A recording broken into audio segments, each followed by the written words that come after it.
We are paid, that's all. We are God.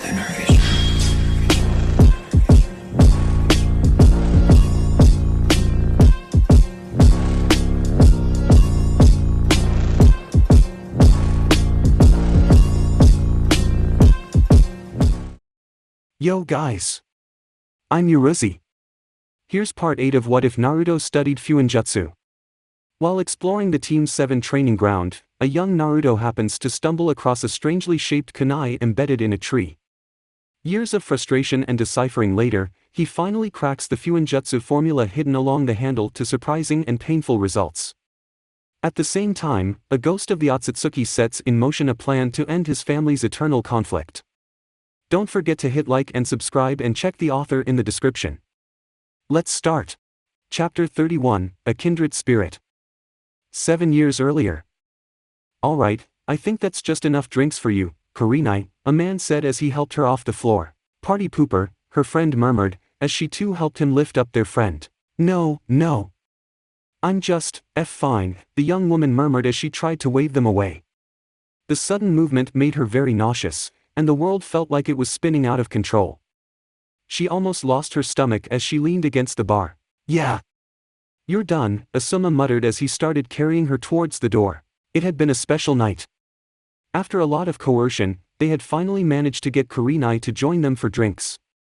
For a long time, kunai had refused to partake in drinking. It was something her parents had dissuaded as a child, and was just against the fiber of her being. Instead, she had always served as the mother hen of their group. She'd watch over everyone with a passion and sometimes chastise them for some of their more destructive habits. Tonight, kunai needed a little relief. She had been seeing someone from the civilian sector for quite some time, and it had ended on a rather poor note. She needed some comfort, and her mischievous best friend had known just the thing to help her. Anko had been fiendishly thrilled to finally coax a little fun out of her. Kunai was always so rigid and proper that it sometimes drove her mad.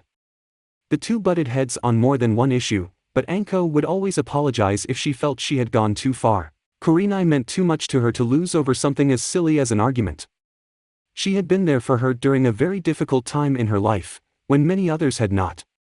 She had overlooked all of her negative quirks and stood by her anyways. For that, Anko was eternally grateful. I think it's about time we got you home, Asuma said as they left the bar. Kunai groaned as she stumbled along the dirt path. Even in her current state, she could tell she was not going to have fun the following morning. Oh no, you don't, Anko slurred as she pulled her friend away from him. I'm taking her home myself. I won't allow any inappropriate behavior on my watch. Anko, you're drunk as well, Asuma sighed as he ignored her remarks. Kunai had usually served as the designated sober friend, but tonight, he had offered to fill the void. Maybe I'm a little tipsy, but I'm sober enough, she said as she sent him a smirk. Don't think I don't see those glances you two share. I bet you're just thrilled things didn't work out between her and that team. I'm not allowing the two of you out of my sight. You lure of her, don't you? Asuma knew he shouldn't egg her on in her current state, but he couldn't help it. If that's the case, what does that say about those glances you've been shooting at Kakashi? Anko already red cheeks turned crimson and she shouted, shut up. That means nothing. Stop changing the subject. You aren't taking advantage of my innocent kunai-chan. Asuma sighed and rubbed his forehead.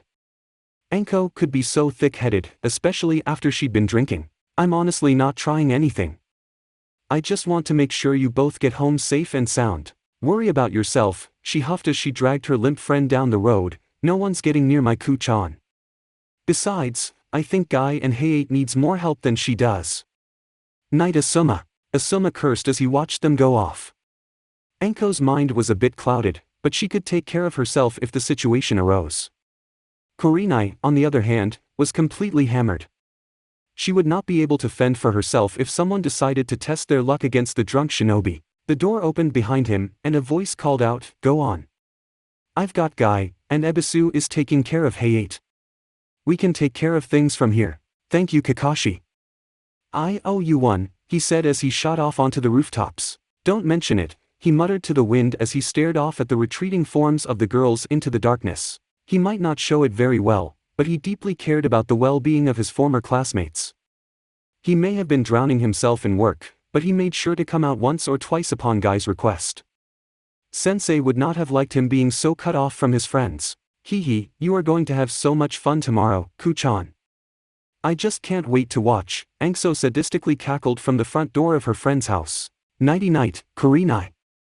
I'll be back in the morning to watch the show. A groan from hallway leading towards the bedroom was her only response.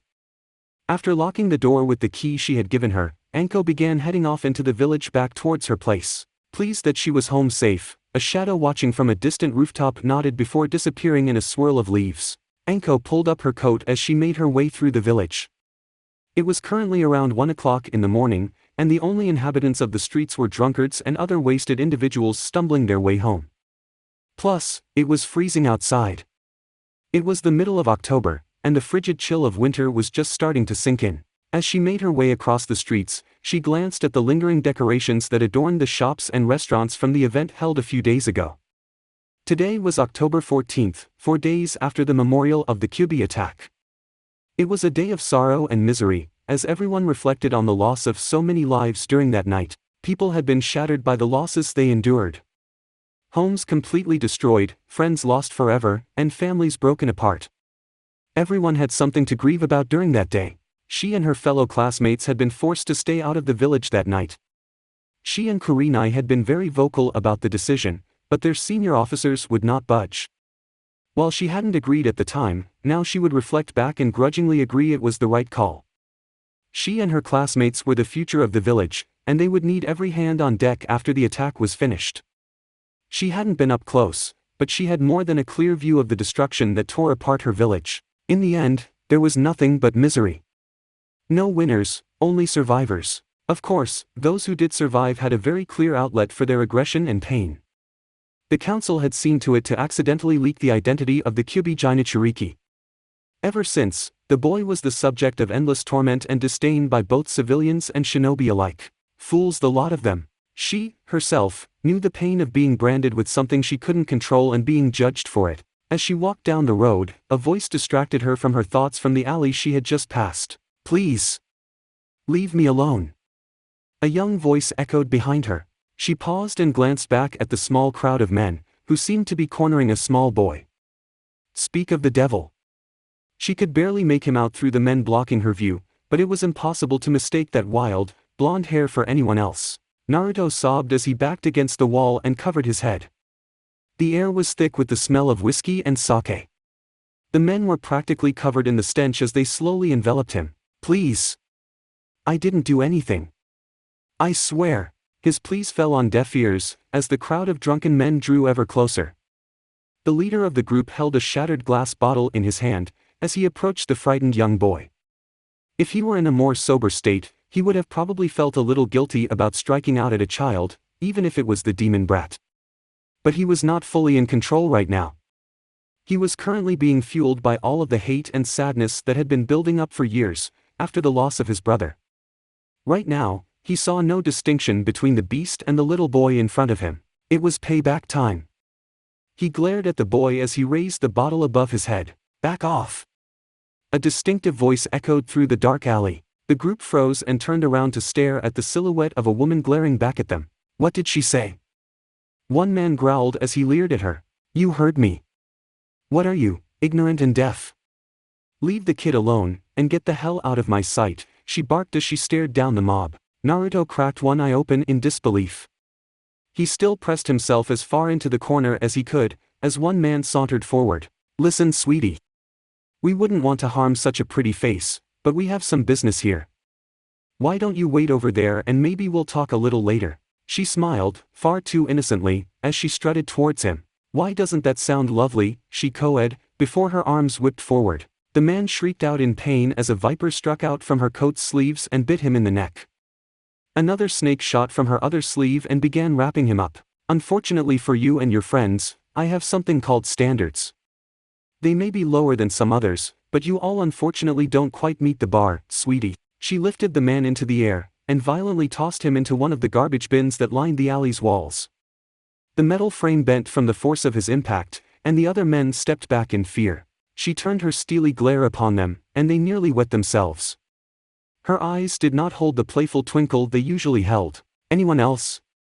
she asked as the snakes turned toward the group and hissed. They let out a cry of fear and started racing around the woman as fast as they could.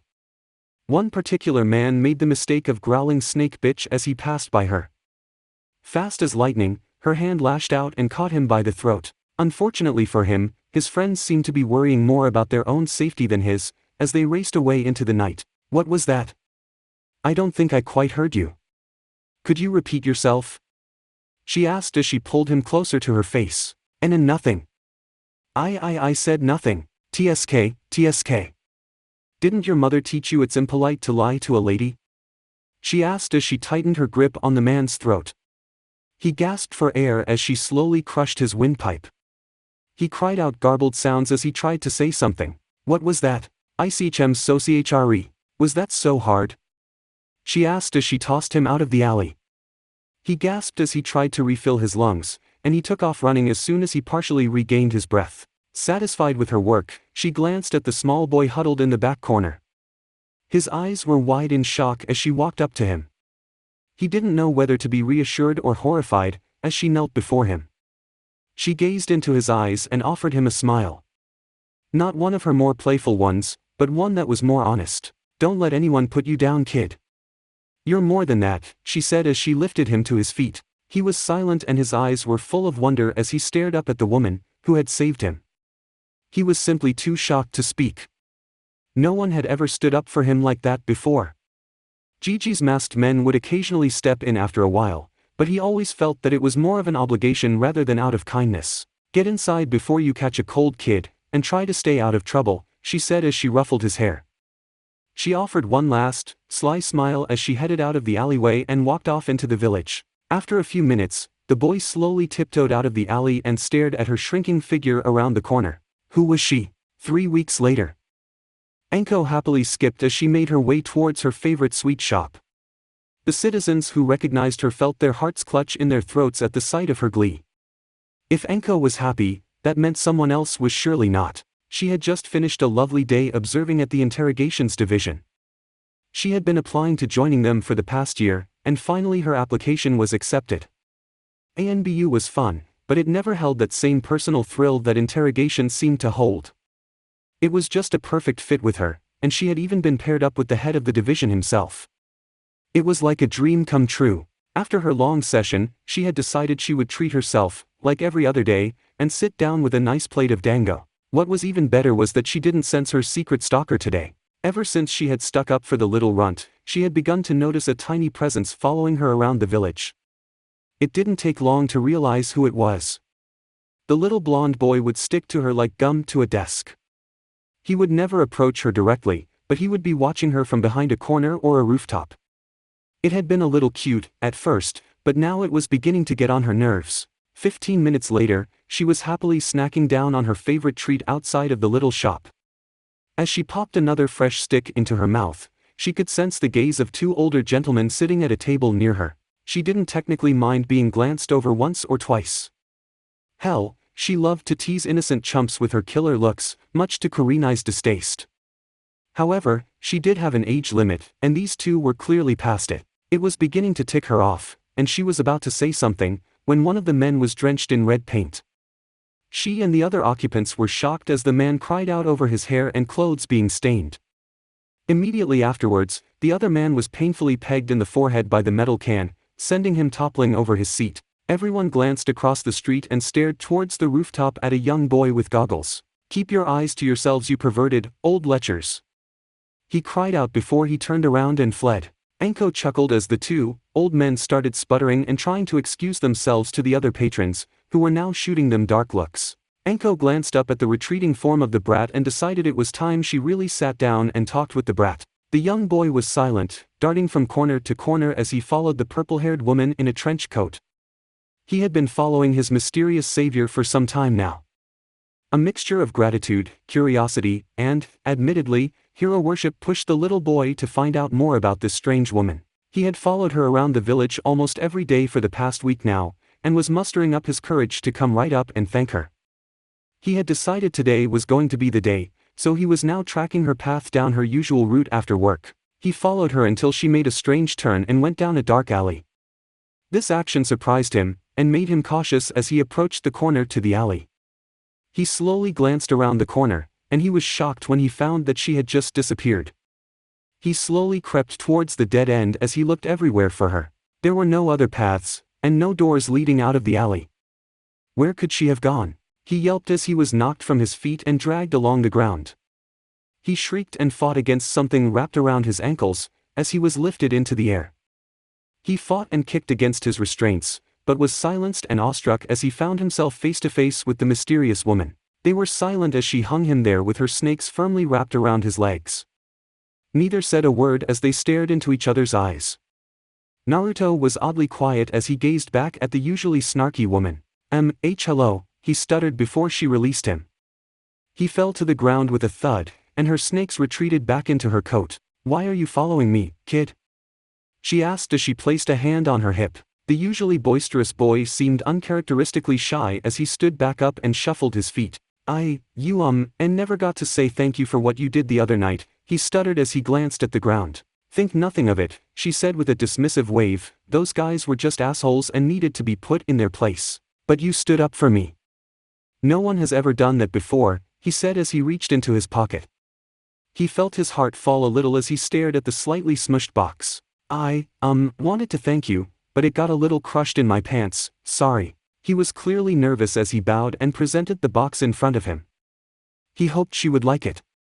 He had been saving up all week for it. She raised an eyebrow, but gently took the present from his hands and opened it. It was nothing special, but he had obviously thought it would mean a lot to her. Inside the box were 3 slightly flattened sticks of dango. She smiled and felt her heart soften at the sight. She glanced back at the boy, who was nervously awaiting her reaction. Oh, Kurenai would never let her live it down if she saw how much her heart was melting right now.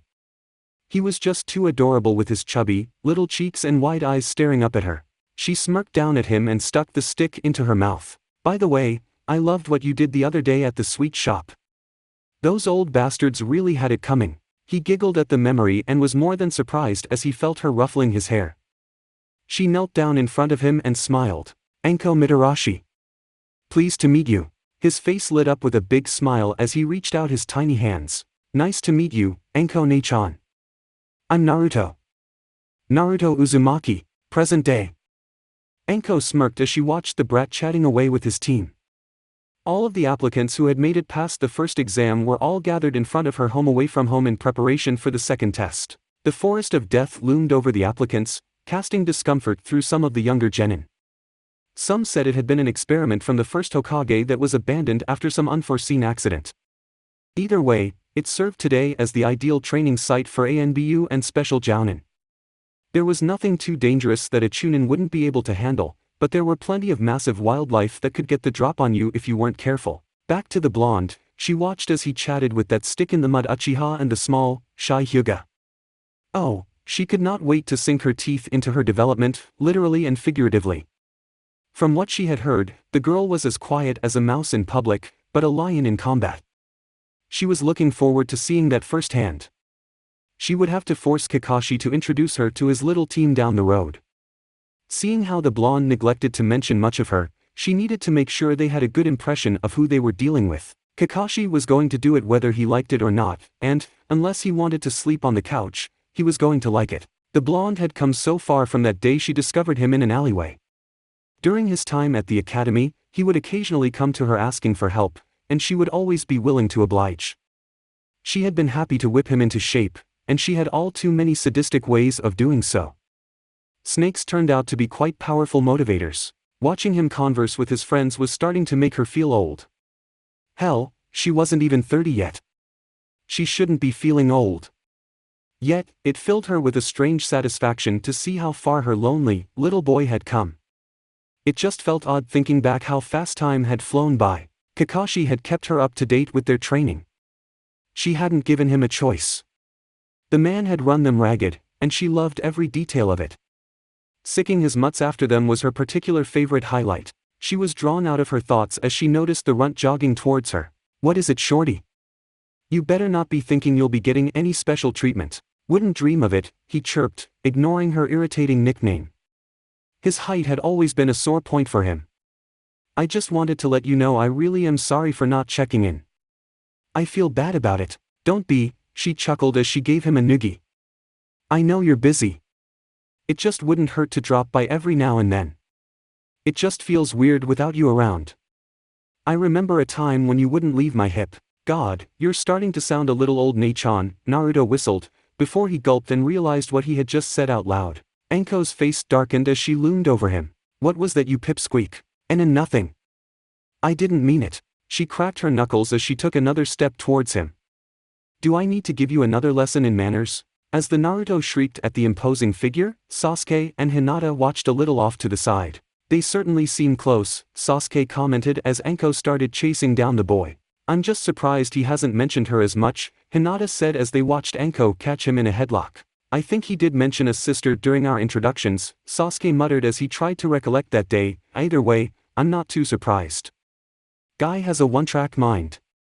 Besides, he loves those guys at that ramen stand he adores, but he's never chatting away about them. No, Hinata giggled as she watched Naruto pout from his scolding. He's been too busy rambling about Fuinjutsu. Sasuke shook his head. He's such a dunce. Hinata arched her eyebrow and sent him a glare. And just who was it that egged on Kiba and drew the attention of everyone in the room? He lightly blushed and diverted his gaze. Fair enough, he grumbled under his breath. Hinata smiled at his reaction. With every day that passed, she could notice Sasuke becoming more and more open with them. He was still very reclusive, but he was much better than he had been when they were placed on the same team. His lessons in Kenjutsu had really done a number to help him relax. Speaking of which, that reminded her that she and Naruto needed to start looking for Sasuke's birthday gift. She already had something in mind, but it just required finding the perfect fit. Sasuke had yet to find a perfectly balanced blade for himself. Many of the tantos that Kakashi would provide ended up being too short for his preferred reach. Since he felt it would only slow him down, he had opted out from bringing a sword with him during the wave mission and the exams. He wanted to be fully comfortable with a blade and mastered his sets before he started taking one into battle. She gazed over the remaining genin to see who had passed from the first test. She was glad that the other two rookie teams had passed as well. She noted that several teams from Sand and, the newly formed, Sound had also passed. She noted 2 or 3 teams from Waterfall, and was not surprised that the major team from Kumo had passed as well. Of the 3 of them, the one who had been identified as Jay certainly talked the most. He was a chatterbox, walking from team to team and striking up conversations with the more amiable participants. She had wondered if it was a tactic to create alliances before the test, until she noticed with some distaste that he seemed to mostly be targeting the female members of the teams. She was reassured to notice that his teammates shared her look of disgust. The one she think was named Kaimoto was shooting Jay a dark look. He had rich, dark skin common to the people of their region and a shaved head. He was wrapped up in maroon and gray leather that seemed to function like a light armor. The other teammate still sent chills down her spine. There was just something about him that rubbed her the wrong way. The one Kabuto had referred to as EHL reminded her a bit of Sasuke with his cold indifference towards everyone else. He had spiky white hair a bit longer than Naruto's, and a blue scarf that covered his mouth. She continued glancing over the remaining teams, and felt her breath get caught in her throat as she recognized one in particular. Sasuke noticed her freeze up and followed her line of sight. He wasn't surprised when he saw Lee standing next to who he presumed were his teammates. The girl had her hair tied up into twin buns, and was casually chatting with Lee. The boy standing off to the side was who really caught his attention. So that's Niji, he asked as he stepped forward next to her. Why yes, she muttered as she tore her gaze away. You seem like you're almost scared of him, Sasuke commented in surprise. It's not that. It's just something else, she muttered as she turned away. Sasuke sighed and stepped in front of her. Look. You've been avoiding this for the past few weeks, and I've been happy to give you your space. However, I don't know what's going on here, and if there is a problem, I need to know it. I don't want there to be an issue if we run into them during the exam. Either you can talk about it with me, quietly, or I bring Naruto over here, and we both know he won't take no for an answer. Hinata was silent due to his direct approach as she weighed her options. Eventually, she sighed and said, Niji and I have a rather difficult relationship. You've told me, but define difficult. He never usually comes out and says it, but he finds me too weak to be in the main house. When we spar, he'll be a bit rougher, than we both know is necessary. He'll make some offhand comments at times, but I know what he really thinks of me. So what? And what do you mean by houses? The Hyuga is split into two factions, the main house and the branch family. The main house does not exactly treat the branch members with the respect they deserve. They are treated almost like slaves and are forced to do the bidding of those of the main house and protect them with their lives. Sounds like you don't quite agree with this policy. She shook her head before she continued, not at all. I find the practice barbaric and uncalled for. If I manage to become the Hyuga matriarch, I plan on fighting for the removal of such policies. Then why does he hate you? Sounds to me like he should be supporting you in your quest. She shifted her feet and tapped her fingers together. He holds a deep grudge that is not exactly unfounded. He fully blames my father for the death of his own, and, by extension, he blames me as well. That's stupid, Sasuke said as he folded his arms, thinking like that will only eat away at you. No one should hold a grudge like that. Hinata was silent before she looked into his eyes and asked, then why are you? Sasuke was seriously caught off guard by her comment. She ignored his reaction and pressed on. Naruto might not know the full details of what happened that night, but I do. Neji isn't the only one letting a grudge consume them. Sasuke clenched his teeth as he broke eye contact with her. That's different, is it? She asked as she drew back to her normal height. Sasuke-kun, you have certainly been getting better, but you still carry a massive chip on your shoulder that you are unwilling to let go of. You and Neji are more similar than you'd like to admit. There's a big difference between what happened to us. Maybe, but the end result is the same, she said as she started standing up to him. You both can get so consumed by anger. It is easy to get sucked in and let those thoughts consume you. There is no reason Neji should harbor a grudge against you. I do have a reason. I have to hunt down my brother. I'm not saying that you shouldn't. He does need to pay for his crimes, but you shouldn't let your drive to catch him consume you in the process. Sasuke reflected back to the similar thoughts he had faced during the start of their training. Upon realizing how much thinking about his brother was limiting him, he had reached out to find other activities to help ease his mind and help him relax. He had tried several activities, including some light gardening and reading. Kenjutsu came to the closest to filling the void, but he had yet to find that thing that truly calmed him and drove the thoughts of his brother out of his mind. I'm working on it, he sighed. That's all we can ask for, she said with a smile.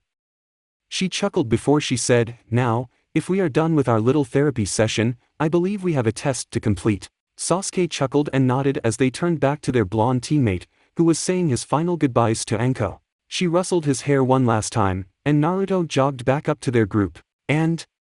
Sasuke asked as he ran up. You don't have to worry.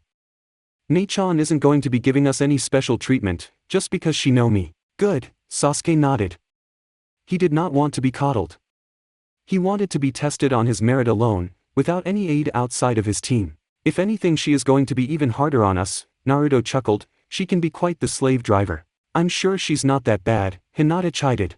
Naruto shuddered as memories of being chased by massive snakes flashed through his mind. I'd actually be excited to meet her, Hinata started before Naruto cut her off. Oh. You do not want to meet her. She can be such a demon. He moaned as he leaned on Hinata's shoulder. You probably don't want them talking so she doesn't reveal anything embarrassing about you, Sasuke smirked as he started walking towards the gates. I've got nothing to hide, team, unlike some people, he replied with a smirk. Sasuke stopped and sent him a frown. What are you talking about, dope? Naruto darkly chuckled and Hinata widened her eyes as she realized what he was going to do. Naruto-kun, don't. When were you going to tell us you had a girlfriend? Naruto asked with a wide grin. Sasuke's face went blank before he narrowed his eyes. I don't. What are you talking about, really? Then who was that black-haired girl you were sitting with at Ichiraku's a while ago? Naruto asked as he leaned on Sasuke's shoulder. Sasuke was irritated the blonde had managed to find out about that, but he kept his voice level and said, she's someone I owed a debt to. After I repaid her, she offered to go out to eat and I accepted. Nothing more, nothing less. So just friends? The concept felt odd to Sasuke, but he nodded. He guessed he could call them that. Liar. You don't have friends, Naruto said as he crossed his arms. Naruto-kun. That was very rude, Hinata chided as she sent him a reprimanding glare. He flinched and realized that had been uncalled for. You're right. I'm sorry. That was a little mean, but it's true. Team, name one person you're friends with, besides us. Sasuke was quiet as the thought actually surprised him. I guess I get along with Shino. Really? What's the longest conversation you've ever had with the guy? The dope had him there. He and the bug user had less of a friendship, and more of a mutual respect. They felt comfortable in each other's presence and would listen to the other's input, but they had never really sat down and simply talked. As Naruto shrunk under Hinata's stern gaze, Sasuke reflected about the dope's brash comment. It was true. He didn't have a lot of friends. Not that he was actively trying to make them. He actually preferred being alone, but his recent self-discoveries to escape the influence of his brother had shown him just how productive being alone was getting him. Hinata was worried when Sasuke continued to stay quiet. The last thing they needed was to be bickering just before entering the next test. She had been glad they had been able to wrap up their little dispute, but Naruto had opened a whole new one. These were things they eventually needed to get out, but now wasn't exactly the optimal time. She was about to ask if he was okay, when an air horn rang across the area. Attention, ladies, gentlemen, and all you in between, Enko shouted through the megaphone, I hope you're ready cause the second stage of the Chunin exam is about to begin. She spent the next few minutes explaining the rules, and they were simple enough. Find the opposite scroll, make it to the tower, and don't die. Simple. To ease the slight tension he felt from the team, Naruto had kindly offered Sasuke the position of carrying the scroll. It seemed to have done the trick and snapped him out of it. The boy had cast him one of his usual smirks and gladly placed the scroll in his pouch. Together, the three of them took their places along the metal gate and waited to be released. The dark forest loomed overhead, and they were ready to tackle it head-on. After 5 minutes, the red light next the gate flashed green, and they dashed off into the dark woods. Chapter 32, The Forest of Serpents. Admit it. We're lost. Shut up. No, we aren't. Really? We have no idea where we are or where the tower is. I'm pretty sure that fits the definition of lost. And whose fault is that? Oh, I'm sorry. Who was it that lead the way again? Are you trying to say something, Dobe? Maybe I am, team. Please you too. Knock it off. As the boys shouted back and forth, 3 shadows silently crept through the bushes towards their oblivious prey. God, they're loud, the girl huffed as the boys from Konoha drew face to face and continued their shouting match. Idiots, one of the boys scoffed, but that just makes it easier for us. Those brats won't know what's coming. Let's get this done. The 3 sound genin nodded and began circling around to the back of the dark-haired girl for a better vantage point. After sharing a glance, they shot off towards the distracted genin. In a single stroke, each of them easily stabbed their kunais straight through the foolish genin's skulls. Killing was frowned upon during the exams, but it wasn't exactly forbidden either. Their confidence was short-lived as each of their targets disappeared one by one in a puff of smoke. The girl's voice was caught in her throat as the ground below them started glowing in large, intricate pattern. OSH. The curse did not even have time to leave her mouth before all 3 of them slammed into the ground. One of the boys spat out blood as he struggled to get to his knees. He had nearly bitten off his own tongue from the force of his descent. The girl clenched her teeth as she too fought to stand up. Her whole body felt like lead. Basic movements suddenly felt like an impossible struggle. Even attempting to raise her arm now felt like trying lift 50 pounds. What the hell was going on? Hey! How's it going? The sound team froze and paled as they noticed the army of the blonde hair that had suddenly materialized out of nowhere. Throughout the clearing, about 50 sets of striking, blue eyes bore straight down at them. The team felt their stomachs twisting into knots as a wry grin split apart on every face bearing down on them. Wonderful day for hunting, they said in unison as they dropped from the tress and descended on the immobile team. Naruto blinked a few times as his mind was hit from the new feedback. Trap 2 was just sprung. They are checking for the scroll now. Sasuke took the second to glance back and give him an approving nod, before returning his sharp gaze back out into the dark forest that enveloped them. The moment they had been given the signal, they had bolted into the forest and didn't stop running for about 20 minutes. After assuring that they were alone, they huddled up and voiced their thoughts on what to do. Each of them had their own ideas for the exam, but they eventually settled to go with Sasuke's plan. It was quite simple: hole up, plan out several traps, and then send out the blonde's clones to do the dirty work. That way, they could all conserve chakra for any direct confrontation they might face and for whatever the third exam had in store for them. If the clones ran into any danger, they would simply be dispelled and their experience of the attackers would be sent back to Naruto. Although it was his own plan, Sasuke did not feel comfortable just sitting around waiting for the blonde's clones to do all of the work. He was itching for action, but even he knew that these exams weren't simply about proving your strength and skill. They were about demonstrating your mental discipline and ability to prepare and execute a well-thought-out plan. Besides, if things kept amping up the way they had in this stage, he was sure he'd get his fair share of action down the line. As more feedback came through, Naruto smirked and reopened his eyes. We did it.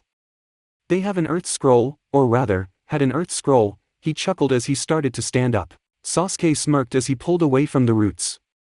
They were almost done here. Their first trap had been successful, but had unfortunately yielded in another Heaven Scroll. Still, it was always good to have a spare. How long until we can regroup with your clones? Hard to say, Naruto replied as he stood back up. It just depends if they run into anyone else on their way back. There are a few scattered off by themselves to observe the other teams, but most are too far away to help the units with scrolls. It goes without saying, but order the groups to protect the ones carrying the scroll and meet up with us on our way to the tower. Inform the others by themselves to keep scouting, and let them decide if they want to step in if they run across other teams. Gotcha, Naruto nodded as he summoned another clone to relay the message. Sasuke turned back to Hinata, who was continuously scanning the forest with her Byakugan. Anything? She shook her head as she frowned. There was a team from Sand that passed by about 5 minutes ago, but they were never heading in our direction. They just skimmed tip of my range and left just as quickly as they arrived. Sasuke noticed the displeasure on her face. She had hit it, but he had noticed she seemed uncomfortable ever since she had taken watch. What's wrong? Something is not right here, she replied as she deactivated her Byakugan. This forest, it almost feels like it's alive. Not just the trees and animals, but the entire ecosystem itself. The air holds such a sinister aura to it. It just feels unnatural. What else? Sasuke frowned. Naruto also began listening into their conversation as his clone dispelled himself to relay the message. When I activate my Byakugan, something is blocking the extent of my vision. I can't see further into the forest than I should be able to. Everything eventually just fades into murky shadows the further I look. It almost feels like the forest is fighting against me. That could be part of the test, Naruto replied, placing a hand on his chin. They wouldn't just throw us in some random forest together just to thin out our numbers. There has to be a second purpose, just like the first exam, and maybe that includes dealing with the forest fighting out abilities. Possibly, Sasuke mused. In any case, we have the scrolls. Let's just find the tower and finish this exam. The clones will meet us en route. The sooner we get there, the less traps we'll have waiting for us from enemy teams. They nodded and one by one slipped out from their little safe haven. As Naruto walked out from the roots, he stumbled as a surge of new memories struck his mind with an almost physical force. His eyes bulged and he leaned against the roots as the phantom pain his clones had endured racked his body. Naruto-kun. What's wrong? Hinata asked as she doubled back and helped him up. What happened? Sasuke asked, a little shaken from the boy's violent reaction. Naruto's eyes widened as more and more feedback came through. The third trap failed, was all Naruto could reply as the memories of his bones being crushed repeated over and over in his mind. Usually, the memory of the clone's pain never really bothered him that much. If the clone was dispelled by something like punch or stab wound, it would barely register in his mind, but this was different. They were being torn apart, figuratively and literally. Their bones were being crushed and ground to dust. The fact that all of their memories were crashing into him in such a small time frame just amplified the sensations of phantom pain.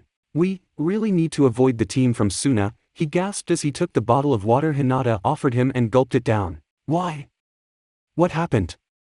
Sasuke asked, getting slightly annoyed and secretly worried by the boy's vague responses. All of them. The clones were crushed, and I mean that literally. They didn't even see it coming. The clones disguised as us were taken out immediately, and their entourage barely lasted a minute. He winced and shook his head. The clones in the trap were impaled at the start. Failing to get us seemed to just piss the guy off. I've never seen anything like it. It was almost as if the sand was alive. It tore through the rest of the clones around him. Sasuke was silent as he digested this new information. He felt a chill race down his back and stared off into the trees. This whole forest just made him uncomfortable. Its heavy atmosphere and dangerous inhabitants were putting him on edge. They needed to get out of the forest, the sooner the better. Come on. Let's just meet up with the clones and finish this.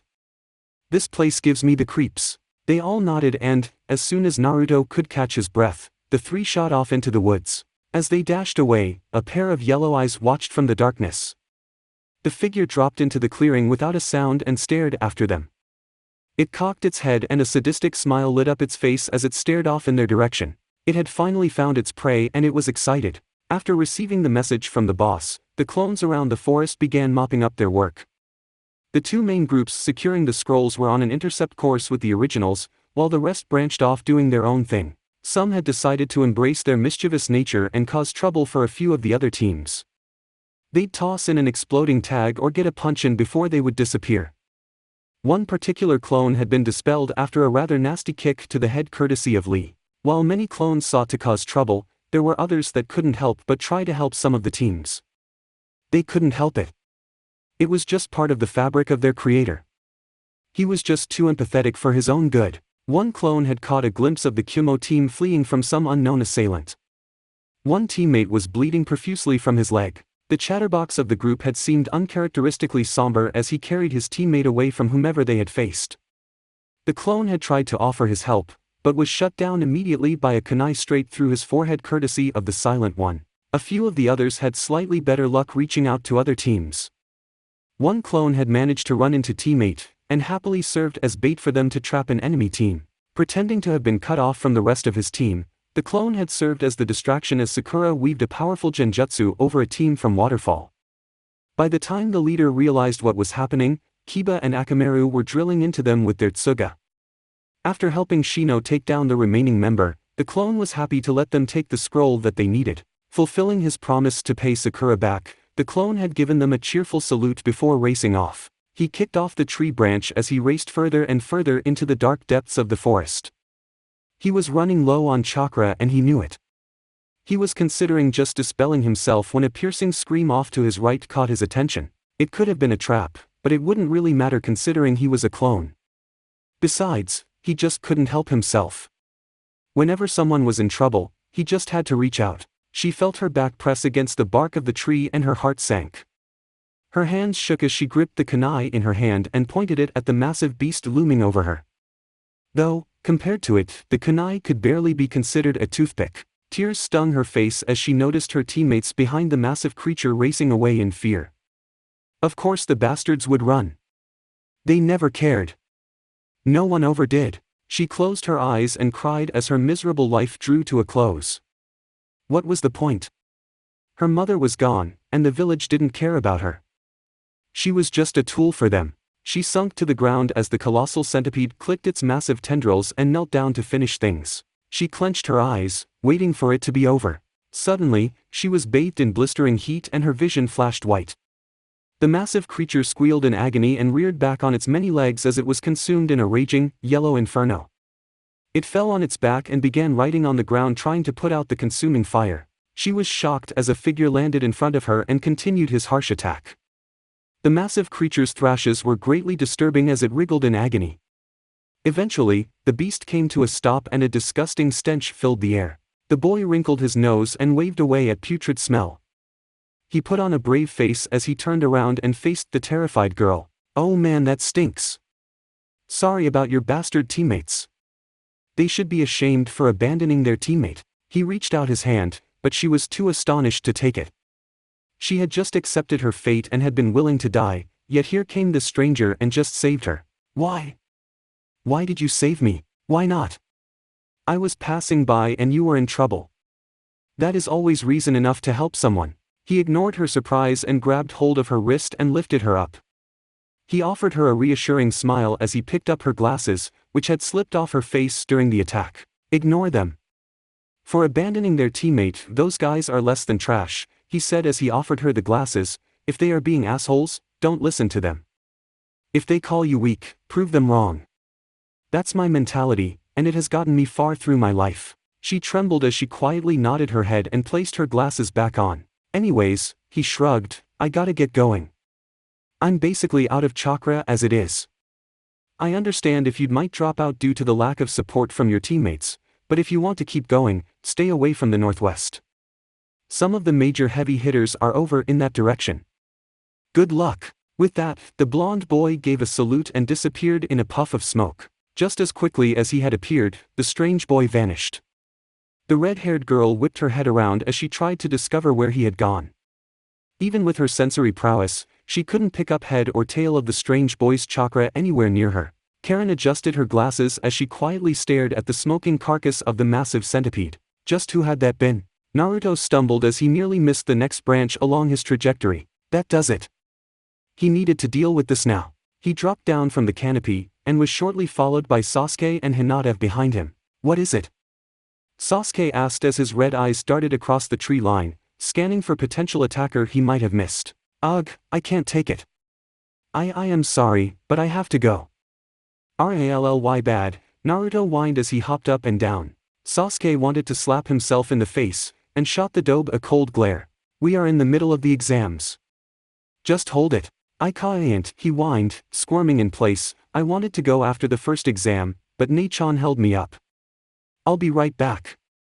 I promise. Sasuke scoffed as he deactivated his Sharingan. Just get it over with, he grunted as he turned his back to the blonde. Naruto yelled out a thank you and shot off towards the brush. Before he entered the foliage, he turned to Hinata and called, Hinata-chan. I would greatly appreciate it if you wouldn't take peek with those lovely eyes of yours. She squeaked louder than she ever had before, and her Byakugan was shut off in an instant. Sasuke rolled his eyes and sent the chuckling blonde a glare. Hurry up. We're wasting time. The boy nodded and ran off into the woods to go about his business. It was very unfortunate Hinata had deactivated her Byakugan. If she hadn't, she would have noticed the new chakra signature that had just arrived and was watching over the two dojutsu users. The yellow eyes turned away from its main prey and followed the disturbances in the foliage, as the blonde boy ran off into the woods. Far too perfect, the creature smirked and raised its hands to its mouth, before sinking its teeth into its thumbs. It wouldn't do for the brat to teleport his prizes away before he was done playing with them. He would need his own playmates. Ayawaha, Naruto sighed as the soothing feeling of relief washed over him. He closed his eyes and let the chilling atmosphere of the forest and exam melt away, as he took the next minute to unwind and finish up his business. He gave himself a little shake and started to zip up his pants, when he finally noticed the discreet sounds of crunching emanating behind him. He got ready to turn around, but froze when something wet brushed against the back of his neck. His spine tingled and he fought to hold his composure as he slowly turned himself around to come face to face with a giant snake staring straight back at him. He was so surprised he couldn't move. This snake, it was way too big to have been summoned by Nachan. Her snakes never got bigger than a horse, at best. This thing was the size of a house? No, multiple houses. He slowly started to step back from the massive creature, but his discreet movement only served to set it off. In a flash, it snapped forward and engulfed him. The snake tilted its head back as it swallowed the young boy whole, before lying back on the ground. After a few seconds, its eyes widened and it started violently flailing on the ground. Its body shook in a frantic frenzy and it bit down into its own hide again and again, attempting to stop whatever was causing it such discomfort. Suddenly, the tail end of the beast exploded as yellow flames shot out from its abdomen.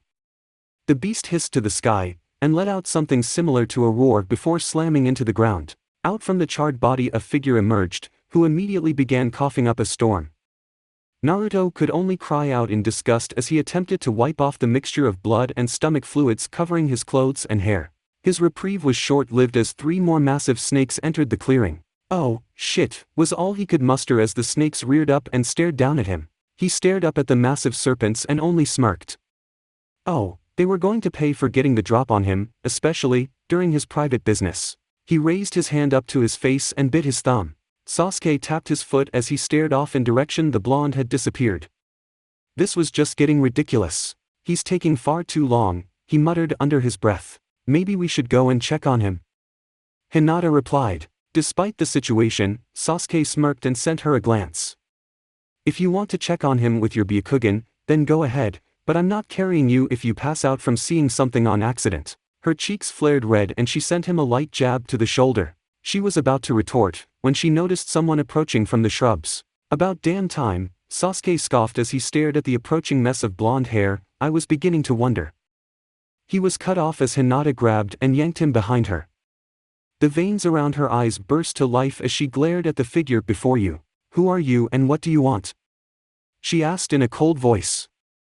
No matter how many times he saw it, Sasuke would never get used to watching Hinata switch from the cutesy, shy princess to the cold, fierce kunoichi. The impersonator paused before a predatory grin crept along his face. It was unsettling to see such a look on the usually jovial boy. You Hyuga always impress. I think that was barely 2 seconds before you saw through my little genjutsu. Brava, Hinata-chan, the figure smirked before its face started to contort into that of a woman slightly older than them. I have been looking forward to this, the woman mused as she gazed at the two genin before her. The last Uchiha, the prodigal son of a dead clan and the compassionate Hyuga. The only one chosen by the Hyuga stone ring to reveal its secrets. Both of their voices caught in their throats as the gravity of the situation hit them like a ton of bricks. It was impossible. No one outside of the clan council or her family and friends even knew about its existence. How do you know about that? Hinata called out, her voice slightly cracking under the pressure. The woman simply raised her arms and grinned at them. Oh, I know many things. Knowledge is power after all, and if there is one thing I crave it's sheer. She licked her lips as her eyes gazed up and down the two genin, unadulterated, power. A bead of sweat rolled down Sasuke's brow. He grit his teeth as he glanced around the forest weighing his options. Of course, the dobe had to decide to run off now. The woman caught his gaze and chuckled. Oh, there is no running away from this little ones. You both are far too interesting to just let you scamper off. We haven't had our fun. I don't really think I care about your version of fun, Sasuke muttered as his eyes flashed red. The woman's eyes widened with glee at the sight of the familiar, spinning Tomo. There it is, the attacker thought, internally giggling at the sight. Oh, I think you will be very interested in what I have to say, Sasuke-kun, but that all depends on your performance. If you both live up to my expectations, I may even give you each a little gift.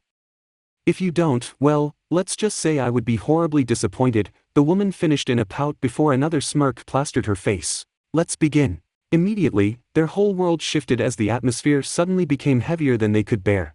Sasuke could barely breathe as the toxic presence flooded the air. This was just insane. He had felt the full brunt from the demon of the mist, and Zabuza still had nothing on this guy. Hinata collapsed to her knees as the overwhelming negative thoughts resurfaced her darkest fears and memories of the clan. The condescension. The disdain. The disappointment. It all came reeling back from the dark corners she had suppressed them. Tears threatened to fall from her face as she struggled to gaze up at the monstrous woman strolling towards them. What the hell was she? Chapter 33, The Mark. Even though his eyes could track the motion of the punch, Sasuke could do nothing as the woman firmly planted her fist into his face, sending him flying back into a tree. Why? Why is it always the face? He internally groaned as he slowly opened his eyes. As his Sharingan registered what was in front of him, his eyes shot open and he ducked from the incoming blow. The wood splintered under the force of the impact, and the woman's fist buried up to her wrist into the trunk. Sasuke caught her backhand strike from her free hand and jumped away as she effortlessly yanked out her other arm. He raced through seals as fast as he could, before letting loose a giant ball of fire at the woman. She merely smirked and raised her arm as a massive brown snake erupted from her sleeve. It opened its wide jaws and simply swallowed the impending fireball whole. Its cheeks puffed from the muffled explosion, and it angrily hissed at him as smoke spewed from the corners of its mouth. Sasuke was shell-shocked as the massive serpent retreated back into the woman's sleeve. He trembled as he took an unconscious step backward. That smug smile grew even larger at the sight of his movement. In the blink of an eye, she shot off towards him once again. He grimaced and reached for his kunai bag, but paused when her overwhelming killing intent slammed into him once again. His split-second hesitation was all she needed to plow another painstaking punch into his gut. Not giving him a moment of reprieve, she swept out her foot and knocked his legs out from under him. As he fell forward, she spun around and slammed her elbow into his back, smacking him into the ground. Oh! TSK Sasuke-kun. I expected much more from Itachi's little brother, the woman taunted as she placed her heel on his back. That particular comment got a rouse out of him, and he sent her a horrid glare, which was accented even more by his glowing, red eyes. She merely chuckled and sent out another wave of killing intent directly at the boy. He shivered and clenched his eyes as the nauseating feelings of fear and bloodlust washed over him again. It was sickening. If you can't overcome this little parlor trick, how do you expect to overcome a man so well versed in illusion? Perhaps you aren't as special as this village seems to claim, the woman mused as she drove her heel further into his back, causing him to cry out in pain. Stop it! A tiny voice cried out behind them. The woman turned her head over her shoulder to glance at Hinata, who was just starting to climb back to her feet. Maybe you will be more entertaining to test, little Hyuga, the woman said and directed her killing intent back at the girl. Immediately, she locked up again and collapsed back to her knees. Her breath came in deep bursts as she tried to overcome the dark shadows creeping up from her mind. She noticed the woman casually strolling over to her now, and desperately tried to stand up, however, she couldn't do it. Her body was just frozen in fear. She desperately tried to form words, but they just got caught in her throat. Now you are intriguing to me as well, Hinata-chan, the woman mused as she stood in front of the kneeling girl, the quietest Hyuga imaginable, yet you somehow unlocked the secrets to that dusty old stone the Hyuga have locked away under their library. Humph, as if that would keep it hidden. Hinata clenched her eyes shut as she tried to block out the woman's words and focus on moving. I had low expectations, but I have to admit that you are disappointing me too. I expected so much more from that emotionally dead clan of yours. They just love to boast about their superior eyes and unbreakable resolve, yet you can't even break free from something as silly as this, she said as horrid atmosphere seemed to double in pressure. Tears stung Hinata's eyes again. This woman was just too much for her. She could not fight someone like this. This woman was just in a league all her own. A monster. The woman sighed and raised her hand to her chin, as she knelt before the girl. She seemed to be inspecting her over as she said, well, if this one won't work, I may just have to try the other. If it's just your eyes that allow you to read that stone, then maybe your sister will have the resolve I'm looking for. Hinata's eyes shot open at this statement, and the harsh atmosphere draining on her disappeared entirely. Her bearing returned in an instant as her world grew cold and alert. No. The woman ran a hand over Hinata's head as she trailed down toward her chin. If she can't decipher it either, I guess I could just transplant your eyes into her. She's just at that perfect age too. When children are at their most impressionable. Hinata's arm snapped forward and firmly gripped the woman's wrist. The woman was pleasantly surprised at the uncomfortable feeling. Her grin grew even wider as the girl raised her head and sent her a glare that would have sent lesser men quivering. Her Byakugan was flaring and those veins only accented her ferocious look. The woman twitched as blue flames erupted around the girl's hand and shaped into a set of fangs. Orochimaru gazed in surprise as he felt his chakra rapidly being drained away from him. He smirked and ripped off her hand and kicked away from her. Good. Let's see this little mouse bare her fangs. Hinata rose up, completely unaffected by the woman's killing intent, and glared at her. She settled into her basic Juken stance and began taking slow, deep breaths. She reflected back to her time in the woods with Kakashi during the wave mission, and let her newly acquired chakra from the woman sweep through her body. She bolted forward in a streak of white, and Orochimaru widened his eyes in surprise. With his superior agility, he was easily able to dodge the incoming blows, but he was impressed by the girl's sheer speed. He backpedaled up the roots of a tree with the girl tearing after him. He ducked under her strike and felt the blue flames trickle over his body, sapping away at his massive reserves. Not enough to really drain him, but it would certainly put a hamper on a genin, or even a chunin for that matter. She sailed overhead and slid up the bark of the tree as she tried to come to a stop. Once she gained a good footing, she shot back down towards the woman. Orochimaru smirked as he jumped off the tree, into the clearing, and skid along the ground. She bounced after him and lunged at his head. He ducked under the blow and the following two punches, and started backpedaling out of the way of those nasty hands. As the woman dodged yet another strike, Hinata was getting tired of it.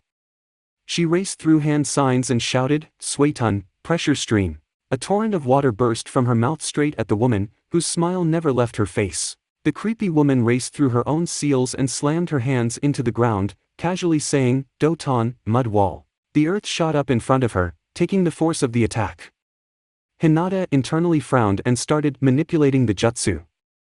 She decreased its radius, making the water and pressure more concentrated.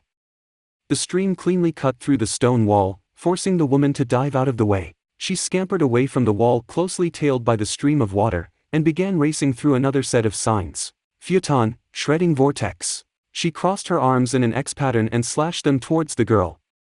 Immediately, a massive tornado erupted from her palms and shot straight at the girl. The column of wind hit the stream head-on, sending water everywhere. Hinata cancelled the jutsu as the water violently shot off in every direction, slashing into the dirt and trees. The moment she cancelled the jutsu, the funnel of wind puffed away. The woman shot straight through the lingering mist, and was on her in seconds.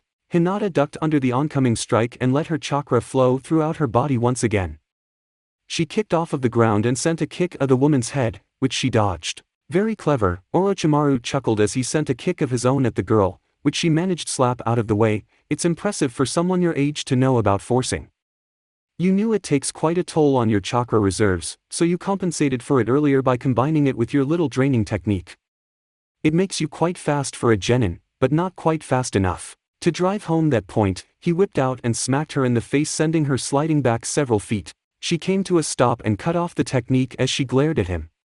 She spat out some blood from the punch, her fierce stare never leaving the woman. All the while, Sasuke growled as he fought to get to his feet. He was such a coward. Hinata was giving her all out there and he needed to help her. He slammed his trembling fist into the ground, as fought every instinct he had to stand back up. The mental images of his brother standing over him and taunting him echoed through his mind. If you can't overcome this little parlor trick, how do you expect to overcome a man so well versed in illusion? The woman's voice taunted. Rage coursed throughout his body as he watched the woman slam her fist into Hinata's face. He was tired of it.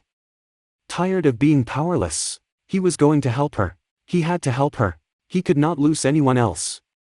Not the dobe, and not her. Orochimaru smirked at the resilient girl before him. Oh, she was beginning to actually be quite fun.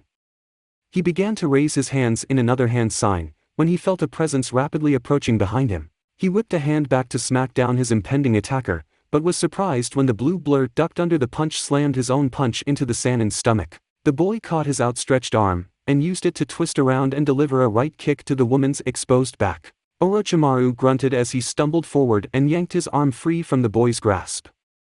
He aimed a punch at the boy's exposed back, but was surprised as the boys twisted around and caught it just in time. The boy twisted around and sent his own punch at the man, and it was caught just as easily. The two stood deadlocked against each other, and the woman's face lit up in a grotesque smile. Orochimaru stared deep into those glorious, red eyes and marveled at the new tomo spinning wildly around the iris. The boy's eyes had evolved. Magnificent. The boy yanked their crossed arms away from each other, pulling the woman closer, and slammed the metal plate on his forehead into her face. As she reeled back, he tore through the new hand signs he had seen the woman performing earlier. Thankfully, his Sharingan had been active. Thanks for the new material, he internally smirked as he crossed his arms in the exact way she had. Futon, shredding vortex. He cried as he slashed forward. Orochimaru was surprised by the call and jumped away from the impending, razor-sharp winds. All the while, Sasuke raced through more hand signs and brought his hands to his mouth. Katan, Fireball Jutsu. The ball of fire surged forward and slammed into the roaring funnel. The fire fed off of the raging winds and raced forward with renewed vigor. The woman widened her eyes in shock before she was enveloped in a storm of fire. With his newly improved eyes, Sasuke could see into the raging fire and scowled. Where the woman had been standing was a sinking pile of mud. Sasuke scowled and reached into his bag for a kunai. His eyes detected the explosion of dirt the moment the woman started to spring from the ground, and be brought down the kunai with renewed force. As stabbed at her, she whipped her arm up, causing the blade to sink into her palm.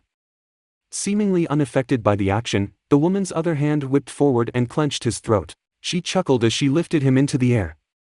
He let out a hoarse noise as she crushed his windpipe, but never let go of this kunai. Even through the pain, he smirked at her as streaks of electricity danced along his arm. The energy raced through the metal handle into the woman, causing her to drop the boy in surprise. She shouted in pain as electricity raced across her body. Sasuke hopped back as Hinata raced past him and struck woman square in the chest. She spun around and delivered a kick to her head, before firing off 2 water bullets point blank, sending the woman flying back into a tree. The 2 genin panted as they took what little time they had to catch their breath. They were a little unhinged as they heard a quiet chuckle escape from the dust cloud. The woman glanced down upon the 2 of them before straight up laughing at them. They grimaced as the woman yanked herself free of the bark and dropped back down to the ground.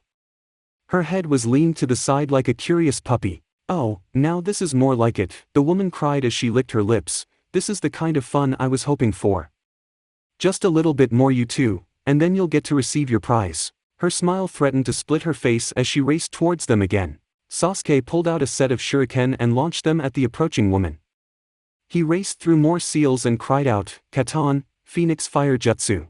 The tiny balls of fire enveloped each of the shuriken along their path, and the flaming projectiles launched towards woman. As the woman stopped and raced through her own seals, Sasuke reached into his bag and began pulling out wire. The woman slammed her hands to the ground, causing a wall of rock to rise up in front of her, blocking the incoming debris. She barely had a second to smirk as she noticed more shuriken flying around the wall in an arc.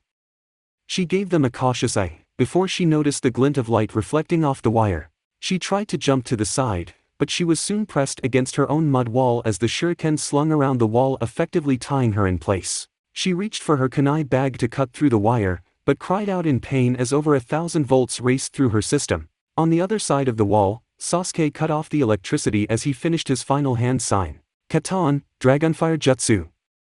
He exclaimed through clenched teeth as the fire raced down the wire towards the tied-up woman. It slammed into the wall, shattering it, setting the terrifying woman ablaze. Hinata and Sasuke winced at the sounds of the woman's shrieks of pain as the fire raced over her skin. Even though her screams were making him sick, Sasuke only cut off the jutsu after he was sure her screaming had stopped. He panted as he fell to one knee. That had taken up over 3/4 of his chakra. Hinata was about to join him on the ground, when something from the pile of smoke caught their attention. He wasn't one to curse, but even Sasuke couldn't help but mutter, "No fucking way." The blob of flesh that was left of the woman rose from the ground and hung there like a marionette. They felt their voices get caught in their throats again, as the shape opened what they presumed was its mouth, and a white hand burst forth from it. Another white hand stretched out and they were shocked as a slime-covered individual emerged from the seared carcass. The figure smirked at them as it rose to its feet. "Perfection," the woman uttered as she raised her hands to her mouth. "You've both done splendidly, and so here is your reward." She bit into her thumbs and raced through 3 hand signs, before slamming her hands into the ground. A cloud of smoke erupted around the woman and, before they could react, several snakes shot forward and enveloped Sasuke. Hinata began reaching for a kunai but was slammed away by a massive tail from within the cloud of smoke. "Please wait your turn, Hinata-chan.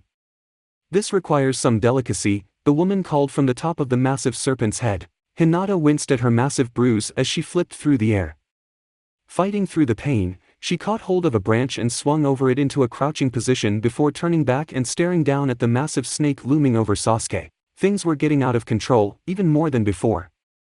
She desperately needed help. Orochimaru glanced at the girl in the trees to make sure she wouldn't be causing any more trouble, but his eyes widened in genuine surprise as he noticed her biting into her thumb. "No! She cannot be allowed to summon." Hinata raced through the 3 hand seals and raised her hand over her head. Before she could bring it down on the branch, she cried out in pain as a kunai pierced her palm. As she cradled her hand, Orochimaru appeared and slammed her towards the trunk. Ignoring her cries of pain, he grabbed the handle of the kunai, still embedded in her palm, and nailed her hand to the tree. Tears stung her face as she screamed in pain. "Don't you go anywhere," he whispered before jumping down from the branches. Sasuke struggled as best he could against the snakes tightening more and more around him, but he was just too exhausted. He panicked as he saw the woman drop to the forest floor and start strolling towards him. "Dobe! Where the hell are you?" White flames danced along the ground as a loud pop echoed throughout the forest clearing. Naruto fell out of the cloud of smoke and dropped to the ground. He slowly rose to his feet as he inspected his handiwork. 3 massive husks of what used to be living snakes were sprawled across the clearing. Their once lush, purple scales were now seared black and the putrid smell of burnt skin hung in the air. Naruto scowled as he glanced over the lingering bodies. He glared off in the direction of his team before darting away. Sasuke struggled as hard as he could as the woman finally stopped right in front of him. He stared in horror as the woman reached up to her face and tore away at her flash, revealing a white skin tone. Her yellow eyes, highlighted by purple, were full of sadistic glee as she crossed her hands into a hand sign. "Take this offering, little Uchiha. My gift to you," the woman said as she bent over his neck. Her canines extended into fangs as she bit down into his shoulder. He screamed in agony as what felt like burning metal was seared into his neck. The woman pulled away and the serpents all released the boy, before disappearing in a puff of smoke. She smirked as she stood over the twitching boy. "If you survive this, you will come to me. Enjoy your new power, Sasuke-kun, and know that I am very interested in how you develop down the line." Sasuke cried out in pain as 3 tomos appeared on his neck and a purple flame pattern began racing over his body. "Now, for the other one," he mused as he turned his sights back to Hinata. She leaned against the base of the tree as she cradled her hand. Green light bathed over the deep wound, and she desperately fought to hold back tears as she dealt with the overwhelming pain. Sasuke's screams shook her out of her stupor, and she glanced down in horror as he wriggled on the ground. "Don't worry. I haven't forgotten about you, Hinata-chan," the woman smirked as she landed on the tree branch. "No, stay away." Hinata cried out as she desperately tried to back even further against the tree. The woman only seemed to delight in the girl's panic and chuckled as she raised her hands into the same hand sign as before. "Oh, you may even enjoy this. Consider this a personality booster," Orochimaru smirked as his neck elongated and raced towards her neck. With the sound of the crack of a whip, his neck shot back, flinging him off of the tree branch. Orochimaru slammed into the ground and glared back towards the tree at the navy-clad blonde standing over his teammate. Piercing blue eyes that he had been on the opposite end of once before, bore down on him in silent rage. He was surprised when several clones burst from the underbrush and covered his remaining serpent summon. They slammed their hands down on his scales in unison, screaming, "Katon, Wrath's Inferno." The snake let out what seemed like a roar as fire burst from their hands and pierced through its hide all across its body. As the serpent slammed into the ground with a thud, a clone dropped down from the canopy and scooped up Sasuke in his arms. The original gently picked up Hinata in his arms, and the two disappeared in a yellow flash of light. Orochimaru was silent as he retracted his neck back to its normal size. He absent-mindedly rubbed his jaw as he glanced around the clearing. He gave the serpent's corpse a second glance before rounding his head back to the tree branch. He stood in silence for several minutes as he stared at the spot where the boy had disappeared. A smile burst across his face as the ghosts of his past reared back to him. Spectacular. Chapter 34, Metamorphosis. With a swirl of wind, the four figures suddenly appeared and landed on the ground. Naruto set down Hinata as gently as he could, before stumbling off towards a nearby tree. He leaned against the bark as the gut-wrenching pain washed over him. He did not want to embarrass Hinata and himself with a repeat of what happened during their mission to the lumberyard. Thankfully, his clone had been kneeling when it picked up Sasuke, so, when he popped from the effects of the jutsu, Sasuke only fell a couple inches to the ground. Hinata shook her head trying to overcome the disorientation. As soon as the world stopped spinning, she turned her attention back to her hand. She gently ran her finger along the newly formed tissue on her palm. There was now a diamond-shaped scar on both sides from her stab wound. The skin was sensitive to the lightest touch and sent needle-like pain up her arm, but that was the least of her problems. She stopped examining herself and crawled over towards Sasuke, who was still twitching violently a few feet away. She activated her Byakugan as she tried to find some way to ease his pain. "What's wrong with him?" Naruto asked as he rushed back over. I've never seen anything like this. I don't even know what's going on. His chakra system is being overrun. There's a foreign chakra racing throughout his body, embedding itself in all of his chakra coils. Where is it coming from? Hinata pointed at the base of Sasuke's neck, and Naruto felt his stomach churn all over again. There was no mistaking that three-tomoed mark. He had gazed upon that same design for years, in a desperate struggle to make it up to one of the few people that had ever reached out to him. He swore as he sunk to his knees and began examining the seal.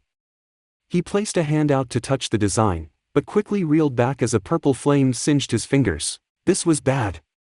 This was really bad. For someone who considered himself well-versed in seals, he was really limited in what he could do here.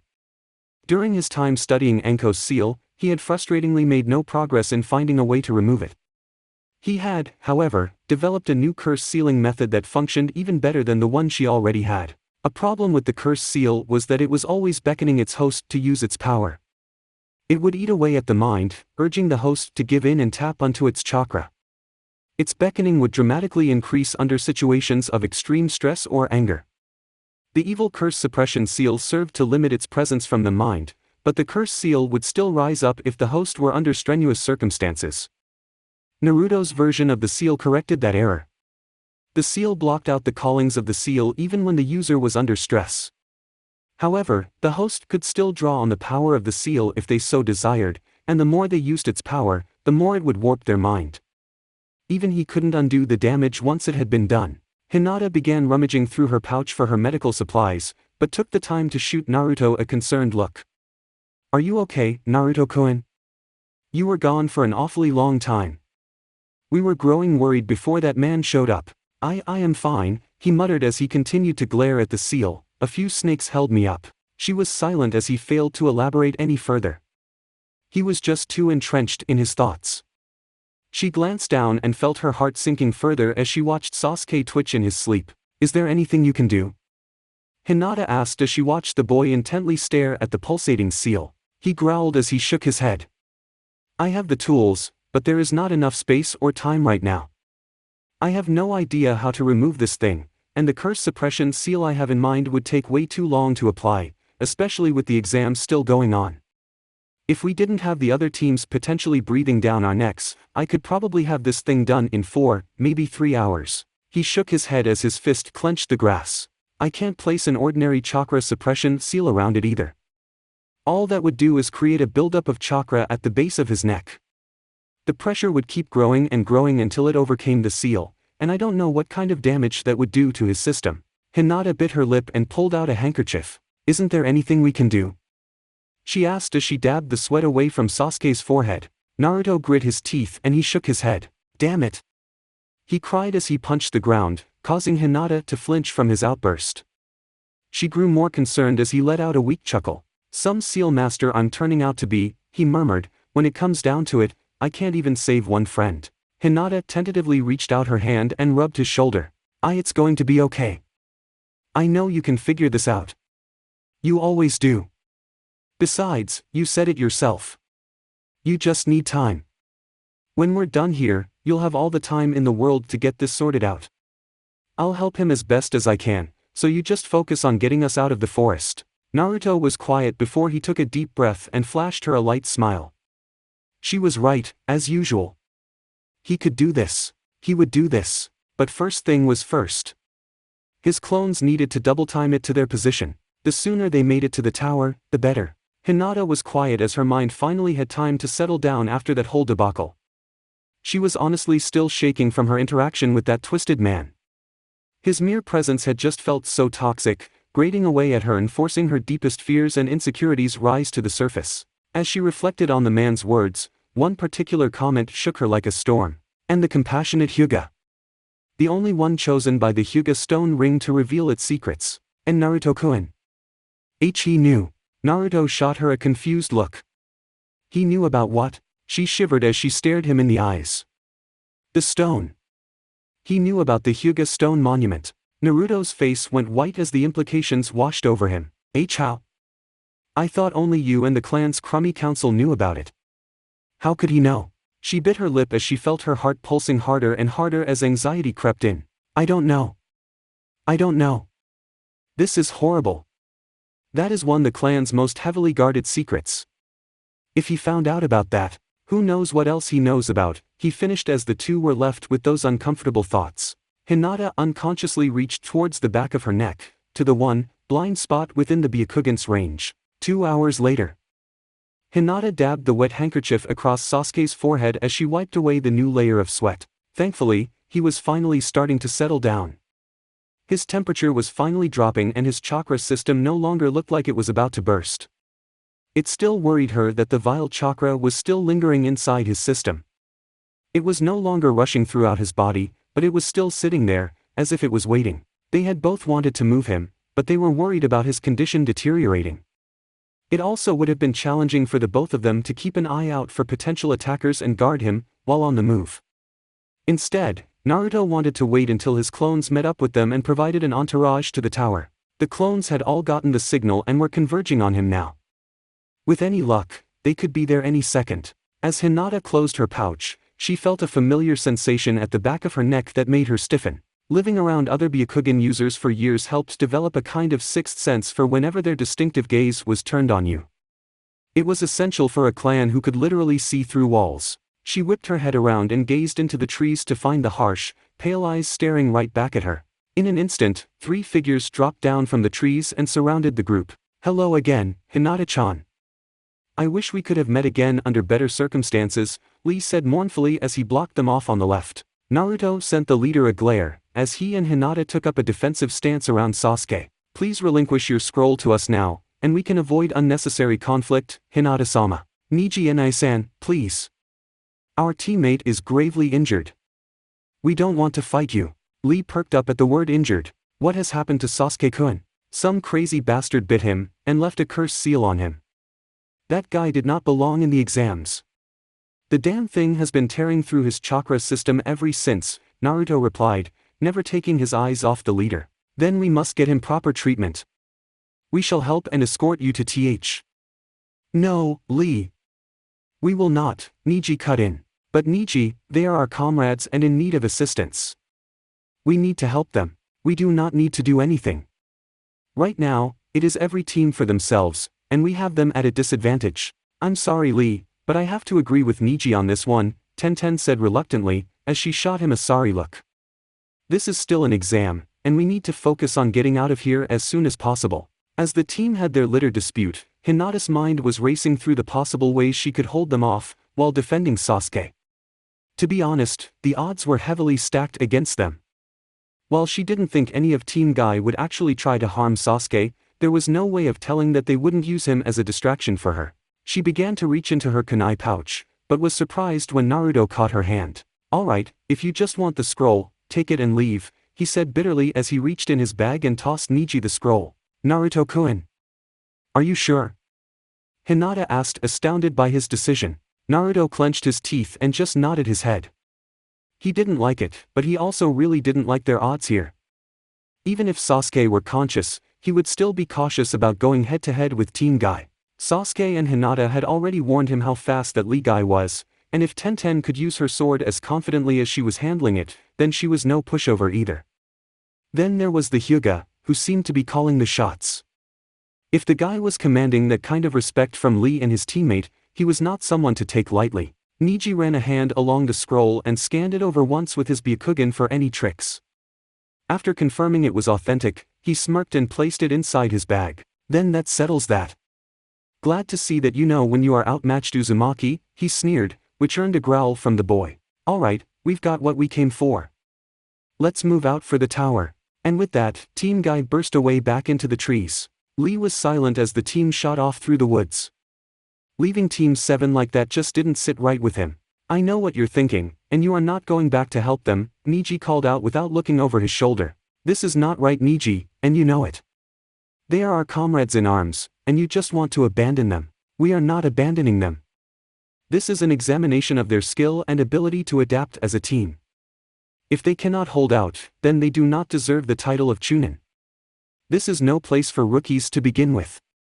The fact that they were even entered astonishes. He cut off and held up his fist signaling a halt. They all halted on the next branch along their path and ducked behind the massive bark of the trees. For about 4 minutes, the group stayed quiet as Niji's head swiveled, following some unknown target pass by them. After another few minutes of silence, he gave them the all clear. What was that about? Tenten asked as they reconvened on Niji's branch. 3 chakra signatures were approaching us very quickly. I thought they were gunning at us, but they diverted their course. Where were they headed? Back towards Team 7, he replied. He was about to cut off Lee's inevitable nagging to go back and provide assistance, when something else entered the edge of his vision. He squinted, not believing his eyes, as the wall of chakra seemed to jump into frame. What? Then we must help our youthful comrades. If we hurry, we can catch up to them. Lee cried out as he turned to leave. There is no need, Niji replied as he shut off his Byakugan. That much blue chakra was going to give him a headache. What he had seen truly surprised him. To think that this year's dead last had that much chakra. Uzumaki. There is more to you than meets the eye. He turned to leave, and cast Lee a glance over his shoulder. Trust me. Uzumaki has things under control. Give me 10 minutes, and you would have been singing a whole different tune, you bastard, Naruto muttered under his breath as he watched Niji and the rest of Team Guy jump away. Hinata let out a sigh that she didn't know she had been holding, and walked over to him. That was a very mature decision. Are you sure you're okay with it? I'm really not happy about it, but that was the right call, he sighed as he turned to her. We didn't really need it anyway. The clones have a set coming on the way. He turned and glanced back at their little, makeshift campsite. Let's start packing up. They should be here any minute. She nodded and the two started packing and sealing away Hinata's medicine kit, as they got ready to leave. After a few minutes, Naruto froze as his hand hovered above a piece of paper. Naruto-kun? What is it? I believe we have company again, he muttered and turned towards the underbrush. Knowing they'd been found out, 3 figures sauntered out of the bushes to stare down the 2 genin. I'm intrigued. How did you notice our presence? The bandaged one in the middle called out. Your smell. That carpet you're carrying on your back reeks mud, sweat, and dried blood, Naruto replied in disgust. The boy simple chuckled as the other 2 simply sneered. Why did every enemy team have to be assholes? Listen up, Naruto called out. If you're here for a scroll, don't bother. We don't have one. Ours was already taken. And just why should we believe you? Dosu replied, besides, we aren't here for the scroll. This put Naruto and Hinata on edge as boy turned his gaze to the sleeping boy behind them. You see, we've been instructed to eliminate him. Since we're feeling sporting, I'll give you this one chance to walk away. No. I am going to give you this one chance, Naruto curtly replied, surprising Hinata. Naruto was always so upbeat and energetic, that it was uncomfortable to see him so angry, yet calm. Dosu was also surprised when he noticed the boy's pupils shift into slits. His blue eyes were like ice, cold and unnervingly calm. You're threatening my friend, and I'm really not in the mood to deal with you right now, so I'm going to say this only one more time. Back off. The girl of the group, who did not notice the change, scoffed as she palmed some senbon from her wrists and stepped forward. Oh, we are so intimidated short stuff. I can't wait to see you and that Hyuga bitch screaming on the G. Naruto shot off faster than she could react and slammed his fist into her gut. As her eyes widened, he grabbed the sides of her head and slammed it into his knee. Blood splattered from her nose as she stumbled back, screaming in pain. Not giving her a reprieve, he spun and smashed his heel into her ribs, sending her flying to the side. Zaku was the first to respond. He growled as he threw up his hands and shouted, decapitating airwaves. Razor-sharp wind blasted out of the tubes in his arms and raced towards Naruto, who easily jumped out of the way. Zaku aimed at the blonde midair and fired 2 more shots, which were intercepted by a pair of water bullets. Hinata dashed through the shower of water, and began engaging him up close. Kin clutched her face as she slowly rose from the ground, desperately trying to ignore the ringing pain in her head. Dosu landed in front of her, and kept an eye on Zaku's fight with the Hyuga girl. You alright? God damn it. I think that fucker broke my nose. Dosu turned around to comment, but was astonished as Naruto reappeared behind him and shot a kick towards his back. He managed to jump away, but the blonde twisted around and slammed another fist into Kin's face. I did now, he coldly replied as he grabbed hold of her arm and twisted it behind her back. Despite the pain, Kin felt something change, and suddenly she slammed into the ground under some invisible, immense weight. Dosu remained cautious and eyed the black mark along her arm, as Naruto stood back up. Seals. Troublesome things, he thought as he re-evaluated the smaller boy in front of him. I told you, I am not in the mood for games. I won't allow you to just threaten my friends. Dosu scowled as he raised his metal gauntlet and took up a defensive stance. Stay still, you stupid bitch. Zaku screamed as he backpedaled away and shot off another blast of wind at the girl. Hinata ducked under the razor-sharp wind and grabbed hold of his arm. Her hand danced up his right arm, leaving dark welts in its wake. Zaku slashed at her with a kunai in his free hand, forcing her to jump back. He raised his right arm and attempted to blast her away, but was surprised when nothing happened. What the hell? What have you? He was cut off as she slipped through his guard and slammed her open palm into his chest, knocking him back several feet. He fell to one knee as he clutched his chest. He was about to curse her out, when he choked on his own breath. He sent her a terrible glare, as he tried as hard as he could to simply take in a suitable gulp of air. She had hit him in his left lung, which was going to make it very hard for him to breathe, let alone fight. She turned to check on Sasuke, but stopped as she heard an ear-piercing scream from Naruto. She whipped around and found him on the ground cradling his ears. Blood was seeping through his fingers as he clutched his head. Dosu stood over him with his metal gauntlet, setting off wave after wave of concussive sound waves. He smirked at the boy's misery, but his eyes widened as he noticed 2 water bullets flying towards him. He jumped away as the Hyuga girl landed in front of the blonde with a kunai drawn. Naruto clenched as his teeth as he tried to stumble to his feet. It honestly felt like 2 spikes were being drilled into his ears and clashing against each other in the middle. He placed a hand on Hinata's shoulder to steady himself, before glaring at Dosu. He was surprised as Hinata waved his hand in front of his face to get his attention. He could see her lips moving, but noticed he wasn't hearing anything other than a loud high-pitched squeal. Naruto-kun, are you okay? she repeated as she glanced back to him. She was beginning to grow worried. He shot her a confused look as the boy across from them started laughing. "Sorry, sweetheart, but he's going to have some trouble hearing for a while.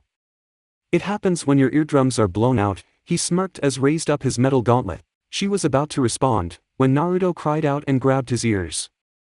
He grit his teeth and growled, as a strange sensation washed through his head and into his ears. "God damn it, that really hurt," he muttered as he tentatively poked a finger into his ear. "Naruto, be careful.